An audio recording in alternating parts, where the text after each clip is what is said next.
بسم اللہ الرحمن الرحیم۔ آخرت کے وقوع، وجوب اور امکان پر ہواؤں کے نظام سے استدلال۔ فہرست موضوعات تفہیم القرآن، جلد ششم، عنوان آخرت، صفحہ 206، سورہ مرسلات۔ موضوع اور مضمون۔ اس کا مضمون قیامت اور آخرت کا اثبات اور ان نتائج سے لوگوں کو خبردار کرنا ہے جو ان حقائق کے انکار اور اقرار سے آخر کار برآمد ہوں گے۔ پہلی 7 آیتوں میں ہواؤں کے انتظام کو اس حقیقت پر گواہ قرار دیا گیا ہے کہ قرآن اور محمد صلی اللہ علیہ وسلم جس قیامت کے آنے کی خبر دے رہے ہیں وہ ضرور واقع ہو کر رہے گی۔ ان میں استدلال یہ ہے کہ جس قادر مطلق نے زمین پر یہ حیرت انگیز انتظام قائم کیا ہے اس کی قدرت قیامت برپا کرنے سے عاجز نہیں ہو سکتی، اور جو صریح حکمت اس انتظام میں کار فرما نظر آ رہی ہے وہ اس بات کی شہادت دیتی ہے کہ آخرت ضرور ہونی چاہیے، کیونکہ حکیم کا کوئی فعل عبث اور بے مقصد نہیں ہو سکتا، اور آخرت نہ ہو تو اس کے معنی یہ ہے کہ سارا کارخانہ ہستی سراسر فضول ہے۔ اہل مکہ بار بار کہتے تھے کہ جس قیامت سے تم ہم کو ڈرا رہے ہو اسے لا کر دکھاؤ تب ہم مانیں گے۔ آیت 8 سے 15 تک ان کے اس مطالبے کا ذکر کیے بغیر اس کا جواب دیا گیا ہے کہ وہ کوئی کھیل یا تماشا تو نہیں ہے کہ جب کوئی مسخرہ اسے دکھانے کا مطالبہ کرے اسی وقت وہ فوراً دکھا دیا جائے۔ وہ تو تمام نوع انسانی اور اس کے تمام افراد کے مقدمے کے فیصلے کا دن ہے۔ اس کے لیے اللہ تعالیٰ نے ایک خاص وقت مقرر کر رکھا ہے، اسی وقت پر وہ آئے گا، اور جب آئے گا تو ایسی ہولناک شکل میں آئے گا کہ آج جو لوگ مذاق کے طور پر اس کا مطالبہ کر رہے ہیں اس وقت ان کے حواس باختہ ہو جائیں گے۔ اس وقت انہی رسولوں کی شہادت پر ان کے مقدمے کا فیصلہ ہوگا جن کی دی ہوئی خبر کو یہ منکرین آج بڑی بے باکی کے ساتھ جھٹلا رہے ہیں۔ پھر انہیں خود پتہ چل جائے گا کہ انہوں نے کس طرح خود اپنے ہاتھوں اپنی تباہی کا سامان کیا ہے۔ آیت 16 سے 28 تک مسلسل قیامت اور آخرت کے وقوع اور وجوب کے دلائل دیے گئے ہیں۔ ان میں بتایا گیا ہے کہ انسان کی اپنی تاریخ، اس کی اپنی پیدائش اور جس زمین پر وہ زندگی بسر کر رہا ہے اس کی اپنی ساخت اس بات کی شہادت دے رہی ہے کہ قیامت کا آنا اور عالم آخرت کا برپا ہونا ممکن بھی ہے اور اللہ تعالیٰ کی حکمت کا تقاضا بھی۔ انسانی تاریخ بتا رہی ہے کہ جن قوموں نے بھی آخرت کا انکار کیا وہ آخر کار بگڑی اور تباہی سے دوچار ہوئی۔ اس کی معنی یہ ہے کہ آخرت ایک ایسی حقیقت ہے جس سے کسی قوم کا رویہ اگر متصادم ہو تو اس کا انجام وہی ہوتا ہے جو اس اندھے کا انجام ہوتا ہے جو سامنے آتی ہوئی گاڑی کے مقابلے میں بکٹٹ چلا جا رہا ہو۔ اور اس کے معنی یہ بھی ہے کہ کائنات کی سلطنت میں صرف قوانین طبعی فزیکل لا ہی کار فرما نہیں ہے، بلکہ ایک قانون اخلاقی مورل لا بھی کام کر رہا ہے جس کے تحت خود اس دنیا میں بھی مکافات عمل کا سلسلہ جاری ہے۔ لیکن دنیا کی موجودہ زندگی میں یہ مکافات چونکہ اپنی کامل و مکمل صورت میں واقع نہیں ہو رہی ہے، اس لیے کائنات کا اخلاقی قانون لازماً یہ تقاضا کرتا ہے کہ کوئی وقت ایسا آئے جب یہ بھرپور طریقے سے واقع ہو اور ان تمام بھلائیوں اور برائیوں کی پوری جزا و سزا دی جائے جو یہاں جزا سے محروم رہ گئی ہیں یا سزا سے بچ نکلی ہیں۔ اس کے لیے ناگزیر ہے کہ موت کے بعد دوسری زندگی ہو، اور انسان کی پیدائش دنیا میں جس طرح ہوتی ہے اس پر اگر انسان غور کرے تو اس کی عقل بشرطے کہ وہ اگر سلیم ہو اس بات کو ماننے سے انکار نہیں کر سکتی کہ جس خدا نے ایک حقیر نطفے سے ابتدا کر کے اسے پورا آدمی بنایا ہے اس کے لیے اسی آدمی کو پھر پیدا کر دینا یقیناً ممکن ہے۔ زندگی بھر انسان جس زمین پر رہتا ہے مرنے کے بعد اس کے اعضائے جسم کہیں غائب نہیں ہو جاتے، اسی زمین پر ان کا ایک ایک ذرہ موجود رہتا ہے، اسی زمین کے خزانوں سے وہ بنتا اور پھلتا اور پھولتا اور پرورش پاتا ہے اور پھر اسی زمین کے خزانوں میں واپس جمع ہو جاتا ہے۔ جس خدا نے اسے پہلے زمین کے ان خزانوں سے نکالا تھا وہی ان میں جمع ہو جانے کے بعد اسے پھر ان سے نکال لا سکتا ہے۔ اس کی قدرت پر غور کرو تو تم اس سے انکار نہیں کر سکتے کہ وہ ایسا کر سکتا ہے، اور اس کی حکمت پر غور کرو تو تم اس سے بھی انکار نہیں کر سکتے کہ زمین پر جو اختیارات اس نے تمہیں دیے ہیں ان کے صحیح اور غلط استعمال کا حساب لینا یقیناً اس کی حکمت کا تقاضا ہے، اور بلا حساب چھوڑ دینا سراسر حکمت کے خلاف ہے۔ اس کے بعد آیات 28 تا 40 تک آخرت کے منکرین اور 41 سے 45 تک ان لوگوں کا انجام بیان کیا گیا ہے جنہوں نے اس پر ایمان لا کر دنیا میں اپنی عاقبت سنوارنے کی کوشش کی ہے اور عقائد و افکار، اخلاق و اعمال اور سیرت و کردار کی ان برائیوں سے اجتناب کیا ہے جو چاہے آدمی کی دنیا بناتی ہوں مگر اس کی عاقبت خراب کر دینے والی ہوں۔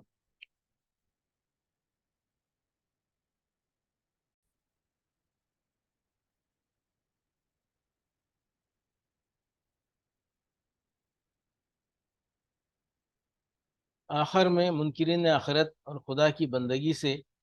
منہ موڑنے والوں کو متنبہ کیا گیا ہے کہ دنیا کی چند روزہ زندگی میں جو کچھ مزے اڑانے ہیں اڑا لو، آخرکار تمہارا انجام سخت تباہ کن ہوگا۔ اور بات اس پر ختم کی گئی ہے کہ اس قرآن سے بھی جو شخص ہدایت نہ پائے اسے پھر دنیا میں کوئی چیز ہدایت نہیں دے سکتی۔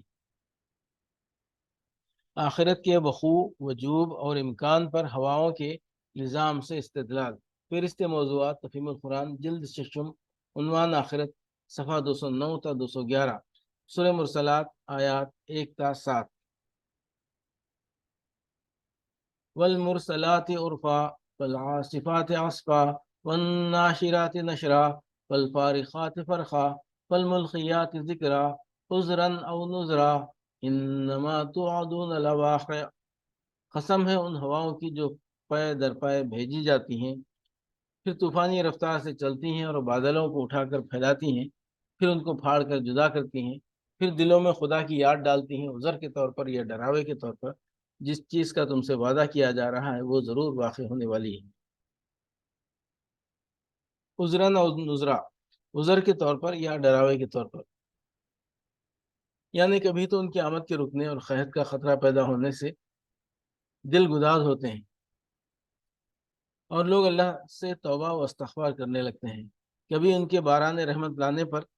لوگ اللہ کا شکر ادا کرتے ہیں، کبھی ان کی طوفانی سختی دلوں میں خوف پیدا کرتی ہے اور تباہی کے ڈر سے لوگ خدا کی طرف رجوع کرتے ہیں۔ انما توعدون، جس چیز کا تم سے وعدہ کیا جا رہا ہے۔ دوسرا مطلب یہ بھی ہو سکتا ہے کہ جس چیز کا تمہیں خوف دلایا جا رہا ہے، مراد ہے قیامت اور آخرت۔ لواقع، وہ ضرور واقع ہونے والی ہے۔ غور کیجئے کہ قیامت کے وقوع پر ہواؤں کی ایک کیفیت کس طرح دلالت کرتی ہے۔ زمین پر جن اسباب سے حیوانی اور نباتی زندگی ممکن ہوئی ہے ان میں سے ایک نہایت اہم سبب ہوا ہے۔ ہر نوع کی زندگی سے اس کی صفات کا جو تعلق ہے وہ بجائے خود اس بات کی شہادت دے رہا ہے کہ کوئی قادر مطلق اور ثانی حکیم ہے جس نے اس کرے خاکی پر زندگی کو وجود میں لانے کا ارادہ کیا اور اس غرض کے لیے یہاں ایک ایسی چیز پیدا کی جس کی صفات زندہ مخلوقات کے وجود کی ضروریات کے ساتھ ٹھیک ٹھیک مطابقت رکھتی ہیں۔ پھر اس نے صرف اتنا ہی نہیں کیا کہ زمین کو ہوا کا ایک لبادہ اڑا کر چھوڑ دیا ہو، بلکہ اپنی قدرت اور حکمت سے اس ہوا میں اس نے بے شمار مختلف کیفیات پیدا کی ہیں جن کا انتظام لاکھوں کروڑوں برس سے اس طرح ہو رہا ہے کہ انہی کی بدولت موسم پیدا ہوتے ہیں۔ کبھی حبس ہوتا ہے اور کبھی باد نسیم چلتی ہے، کبھی گرمی آتی ہے اور کبھی سردی، کبھی بادل آتے ہیں اور کبھی آتے ہوئے اڑ جاتے ہیں، کبھی نہایت خوشگوار جھونکے چلتے ہیں، کبھی انتہائی تباہ کن طوفان آ جاتے ہیں، کبھی نہایت نفع بخش بارش ہوتی ہے، کبھی کال پڑ جاتا ہے۔ غرض ایک ہوا نہیں بلکہ طرح طرح کی ہوائیں ہیں جو اپنے اپنے وقت پر چلتی ہیں اور ہر ہوا کسی نہ کسی مقصد کو پورا کرتی ہے۔ یہ انتظام ایک غالب قدرت کا ثبوت ہے جس کے لیے نہ زندگی کو وجود میں خارج از امکان ہو سکتا ہے، نہ اسے مٹا دینا اور نہ مٹا کر دوبارہ وجود میں لے آنا۔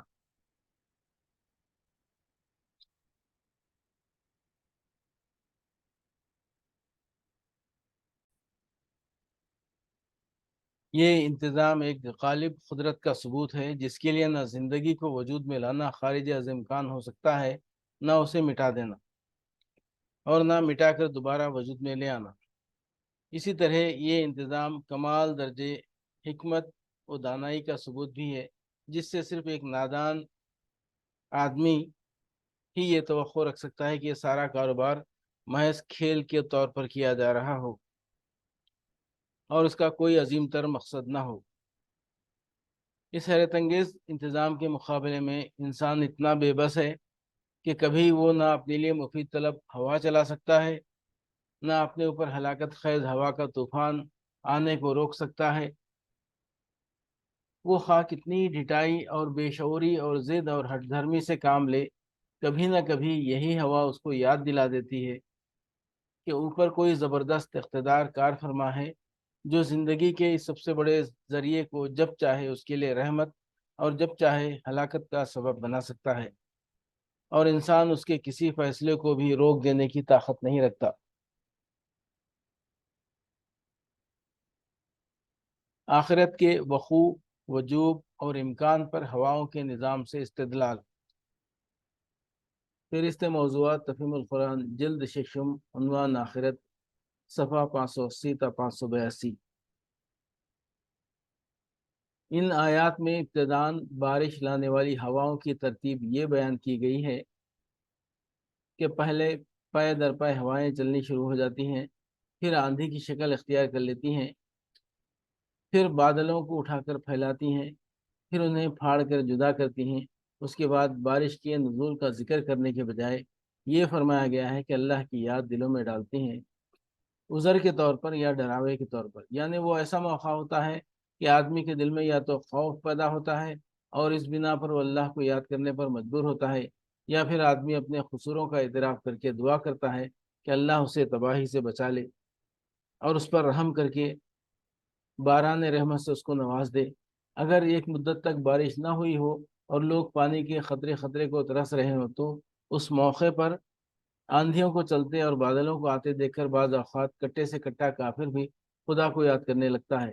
فراخ اگر کچھ پڑتا ہے تو صرف اس سے کہ قحط ہلکا ہے یا سخت۔ معمولی قحط ہو تو عام آدمی جو اللہ تعالیٰ سے زیادہ دور نہیں ہے وہ اس کو یاد کرے گا، لیکن دوسرے لوگ سائنس بگھاریں گے اور کہیں گے کہ گھبرانے کی کوئی بات نہیں، فلاں فلاں اسباب سے بارش نہیں ہو رہی ہے۔ اتنی سی بات پر دعائیں مانگنے لگنا ضعیف الاعتقادی ہے۔ البتہ اگر طویل مدت تک قحط برپا رہے اور پورا ملک تباہی سے دوچار ہو جائے تو بڑے بڑے کافروں کو خدا یاد آنے لگتا ہے۔ زبان سے کہتے ہوئے شرم بھی آتی ہو تو دل میں وہ اپنی گناہ گاریوں اور ناشکریوں پر ندامت محسوس کرتے ہیں اور خدا سے دعا مانگتے ہیں کہ جو ہوائیں بادل اٹھا کر لا رہی ہیں ان سے پورے ملک میں بارش ہو جائے۔ یہ ہے عذر کے طور پر دلوں میں خدا کی یاد کا القاء۔ رہا نظر ڈراوے کے طور پر، اس کا القاء تو یہ اس وقت ہوتا ہے جب آندھی بڑھتے بڑھتے طوفان عظیم بن جائے اور بستیوں کی بستیاں تباہ کرتی چلی جائے، یا بارش اس قدر زوردار ہو کہ سیلاب بلا بن جائے۔ ایسی حالت میں مضبوط سے مضبوط دل کا منکر بھی خدا خوف کے مارے خدا کے آگے گڑ گڑانے لگتا ہے، اور اس وقت طوفان یا سیلاب کی ساری سائنٹیفک توجیحات اس کے نہا خانہ دماغ سے فرار ہو جاتی ہیں۔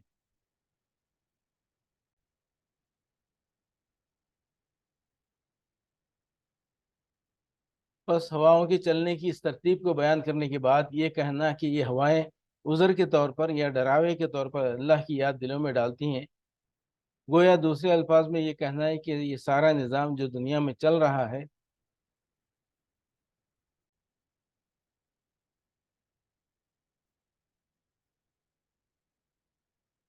انسان کو اس حقیقت سے خبردار کرتا رہتا ہے کہ زمین پر سب کچھ اس کے اختیار میں نہیں دے دیا گیا ہے، بلکہ اوپر کوئی بالا تر طاقت ہے جو اس کی قسمت پر حکمرانی کر رہی ہے۔ اس کا اقتدار اتنا زبردست ہے کہ جب چاہے وہ عناصر کو انسان کی پرورش کے لیے استعمال کر سکتی ہے، اور جب چاہے انہی عناصر سے اس کی تباہی کا کام لے سکتی ہے۔ اس کے بعد ہواؤں کے اسی نظام کو اس بات کی دلیل قرار دیا گیا ہے کہ وہ قیامت جس کے برپا ہونے کا تم سے وعدہ کیا جا رہا ہے ضرور واقع ہونے والی ہے۔ اب دیکھنا چاہیے کہ نظام اس پر کیسے گواہی دے رہا ہے۔ انسان بالعموم قیامت اور آخرت کے معاملے میں دو سوالات پر الجھتا ہے، یہ کہ ایسا ہونا ممکن بھی ہے یا نہیں، دوسرے یہ کہ اس کی ضرورت کیا ہے، اور پھر انہی سوالات میں الجھتے ہوئے اسے یہ شک لاحق ہو جاتا ہے کہ وہ آئے گی بھی یا نہیں،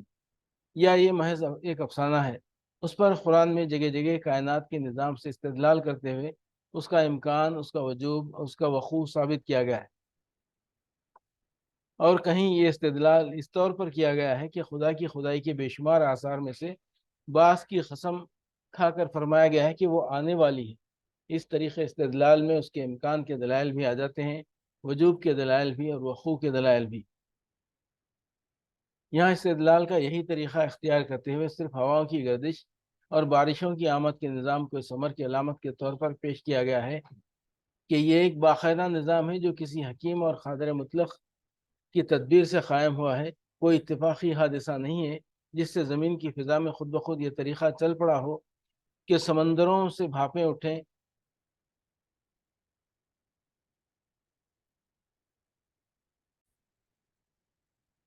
جو کسی حکیم اور قادر مطلق کی تدبیر سے قائم ہوا ہے، کوئی اتفاقی حادثہ نہیں ہے جس سے زمین کی فضا میں خود بخود یہ طریقہ چل پڑا ہو کہ سمندروں سے بھاپیں اٹھیں، یوں ہوائیں ان کو لے کر چلیں، یوں وہ ان کو سمیٹ کر بادل بنائیں، پھر یوں وہ ان کو مختلف ٹکڑیوں میں تقسیم کر کے زمین کے مختلف حصوں میں پہنچائیں اور یوں ان سے جگہ جگہ بارش ہو۔ یہ نظام ایک اندھی بہری فطرت نے کسی اندھیر نگری میں اتفاقاً نہیں بنا دیا ہے، بلکہ یہ ایک سوچا سمجھا اور جچا تلا منصوبہ ہے جو پوری باقاعدگی کے ساتھ ایک قانون کے مطابق چل رہا ہے۔ اس لیے کبھی ایسا نہیں ہوتا کہ سمندر پر سورج کی گرمی پہنچنے سے بھاپیں اٹھنے کے بجائے برف جم جائے، بلکہ ہمیشہ دھوپ کی حرارت سے بھاپیں ہی اٹھتی ہیں۔ کبھی موسمی ہوائیں الٹی چال نہیں چلتی کہ بھاپوں کو اٹھانے کے بجائے سمندر میں دبا دیں، بلکہ وہ ہمیشہ ان کو اوپر ہی اٹھاتی ہیں۔ کبھی ایسا نہیں ہوتا کہ بادلوں کا بننا بند ہو جائے، ہوائیں ان کو لے کر خشک علاقوں کی طرف چلنا چھوڑ بیٹھیں اور خشکی پر بارشوں کے نزول کا سلسلہ رک کر رہ جائے۔ کروڑوں سال سے ایک ہی قاعدہ ہے جس پر یہ نظام مسلسل چل رہا ہے۔ اگر ایسا نہ ہوتا تو اس زمین پر آپ کا وجود میں آنا اور جینا ممکن نہ ہوتا۔ اس مقام پر آپ ایک کھلی ہوئی مقصدیت اور ایک باضابطہ قانون کی کار فرمائی پاتے ہیں۔ آپ کو علانیہ نظر آ رہا ہے کہ زمین پر انسان، حیوان اور نباتات کی زندگی کا نہایت گہرا تعلق ان ہواؤں اور ان بارشوں سے ہے، اور یہ انتظام اس امر کی کھلی گواہی دے رہا ہے کہ پانی کی یہ فراہمی ذی حیات مخلوق کو وجود میں لانے اور زندہ رکھنے کے لیے ٹھیک ٹھیک اس کی ضروریات کے مطابق اور ایک قانون کے مطابق کی گئی ہے۔ یہ مقصدیت اور باقاعدگی صرف اسی ایک معاملے میں نہیں بلکہ کائنات کے پورے نظام میں پائی جاتی ہے، اور انسان کی ساری سائنٹیفک ترقی اس پر مبنی ہے۔ ایک ایک جز کے متعلق آپ یہ معلوم کرتے ہیں کہ وہ کس غرض کے لیے ہے اور کس قاعدے پر کام کرتی ہے۔ پھر جن جن چیزوں کے بارے میں جتنا جتنا آپ کو یہ معلوم ہوتا جاتا ہے کہ ان کا مقصد کیا ہے اور ان میں کام کرنے والے قوانین کیا ہیں، اسی قدر آپ ان کے استعمال کے نئے نئے طریقے نکالتے چلے جاتے ہیں اور نئی نئی ایجادیں کر کے اپنے تمدن کو ترقی دیتے چلے جاتے ہیں۔ آپ کے ذہن میں اگر فطری طور پر یہ تصور موجود نہ ہوتا کہ یہ دنیا ایک بامقصد دنیا ہے اور اس کے اندر ہر چیز ایک قانون پر کام کر رہی ہے، تو آپ کے دماغ میں سرے سے کسی چیز کے متعلق یہ سوال ہی پیدا نہ ہوتا کہ یہ کس غرض کے لیے ہے اور اس سے کس طرح کام لیا جا سکتا ہے۔ اب اگر یہ دنیا اور اس کی ایک ایک چیز بامقصد ہے، اور اگر اس دنیا اور اس کی ہر چیز میں ایک قانون کار فرما ہے، اور اگر یہ اربوں سال سے پہم اسی مقصدیت اور باضابطگی کے ساتھ چل رہی ہے، تو صرف ایک ضدی انسان ہی یہ ماننے سے انکار کر سکتا ہے کہ ایک علیم و حکیم اور قادر مطلق خدا نے اسے بنایا ہے، اور اس خدا کے متعلق یہ خیال کرنا سراسر ایک احمقانہ بات ہے کہ وہ اسے بنا اور چلا تو سکتا ہے مگر توڑ نہیں سکتا، اور توڑ کر پھر کسی اور شکل میں بنانا چاہے تو نہیں بنا سکتا۔ مادے کے متعلق یہ تصور کہ وہ غیر فانی ہے قدیم زمانے کے جاہل دہریوں کا بہت بڑا سہارا تھا، مگر علم کی ترقی نے اسے بھی باطل ثابت کر دیا ہے۔ اب یہ حقیقت علمی مسلمات میں سے ہے کہ انرجی مادہ قوت میں تبدیل ہو سکتا ہے اور قوت مادے کی شکل اختیار کر سکتی ہے۔ اس لیے یہ بات سراسر علم اور عقل کے مطابق ہے کہ خدا حی و قیوم جب تک اس مادی دنیا کو قائم رکھے ہوئے اسی وقت تک یہ قائم ہے، اور جو ہی وہ اسے قوت میں تبدیل کرنا چاہے صرف ایک اشارے سے تبدیل کر سکتا ہے، اور اس کا صرف ایک اشارہ ہی اس کے لیے بھی کافی ہے کہ یہ دوبارہ ایک دوسری مادی شکل میں پیدا ہو جائے۔ یہ تو ہے قیامت کے امکان کا معاملہ جسے اب کسی علمی و عقلی دلیل سے رد نہیں کیا جا سکتا۔ اب رہا یہ سوال کہ اس کو ضرور واقع ہونا چاہیے تاکہ انسان کو اس کے اچھے اعمال کی جزا اور برے اعمال کی سزا ملے۔ تو جو شخص انسان کی اخلاقی ذمہ داری کا قائل ہے اور یہ بھی مانتا ہے کہ اس نے خدمت کا انعام اور جرم کی سزا اس اخلاقی ذمہ داری کا لازمی تقاضا ہے، اس کے لیے یہ تسلیم کرنے کے سوا کوئی چارہ نہیں ہے کہ آخرت ضرور ہونی چاہیے۔ دنیا میں معاشرے اور ریاست کا کوئی نظام ایسا نہیں ہے جو ہر جرم کی سزا اور ہر حسن عمل کا انعام دے سکتا ہو۔ یہ کہنا ہے کہ مجرم کے لیے اس کے ضمیر کی ملامت ہی کافی سزا اور محسن کے لیے اس کے ضمیر کا اطمینان ہی کافی جزا ہے، ایک بے معنی فلسفہ ترازی کے سوا کچھ نہیں ہے۔ سوال یہ ہے کہ جس شخص نے کسی بے گناہ کو قتل کیا ہو اور اس کے بعد فوراً ہی وہ کسی حادثے سے دوچار ہو کر مر گیا، اس کے ضمیر کو کب اتنی مہلت ملی کہ وہ اسے ملامت کرتا؟ اور جو شخص حق اور انصاف کی خاطر لڑائی پر گیا اور وہاں اچانک ایک بم پڑنے سے اس کے پرخچے اڑ گئے،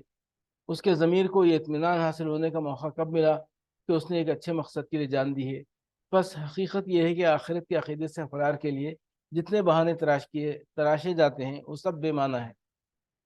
انسان کی عقل چاہتی ہے، اس کی فطرت چاہتی ہے کہ انصاف ہو، مگر دنیا کی موجودہ زندگی میں انصاف، اور وہ بھی ٹھیک ٹھیک اور پورا پورا انصاف ممکن نہیں ہے۔ وہ اگر ہو سکتا ہے تو آخرت ہی میں ہو سکتا ہے، اور خدا